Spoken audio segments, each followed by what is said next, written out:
প্রযুক্তি যেমন দিন দিন আপডেট হইতেছে, মানুষও আমি মনে করি প্রযুক্তির সাথে সাথে নিজেকে আপডেট করে তোলা উচিত। কারণ একসময় ছিল বাটন ফোন, যা বর্তমানে নাই, অ্যান্ড্রয়েড ফোন আছে। এখন অনেক স্মার্টফোন হয়েছে, আস্তে আস্তে মনে করি স্মার্টফোনও থাকবে না।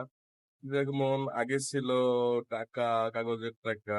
কিছু কিছু সায়েন্টিস্টরা, বৈজ্ঞানিক ধারণা থেকে বলা হয় যে ভবিষ্যতে কিছু বছর পরে হয়তোবা এই টাকাটাও, কাগজের টাকাটাও থাকবে না, এটা অনলাইন মানি হিসেবে হয়ে যাবে। সো এই বিষয়ে আপনি নিজেকে যদি আপডেট করা না হয়, তখন কিন্তু আপনি কি করবেন?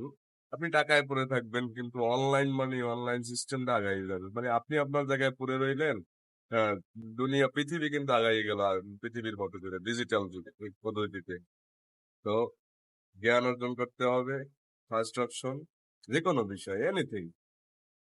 জ্ঞান অর্জন, যেটা পারেন সেটাই শিখেন, যেটা বুঝেন সেটাই করেন। জ্ঞান অর্জন করতে হবে, শিখতে হবে, জানতে হবে, জানার কোনো বিকল্প নাই। সেকেন্ড অপশন হলো আপনার, যেটা জানবেন সেটাই ব্যবহার করার চেষ্টা করবেন।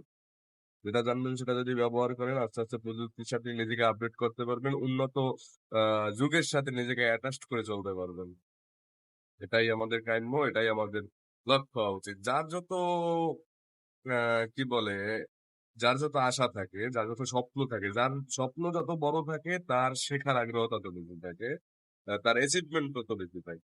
এটা সাধারণত এটাই বলা হয়, এটাই জানা হয়। সো আমরা মনে করি আমাদের নিজেদেরকে আপডেট করা উচিত, নিজেদেরকে অনেক কিছু জানা উচিত, শেখা উচিত। পরিস্থিতির সাথে সাথে নিজেকে সবকিছুর সাথে মানায় নেওয়া উচিত।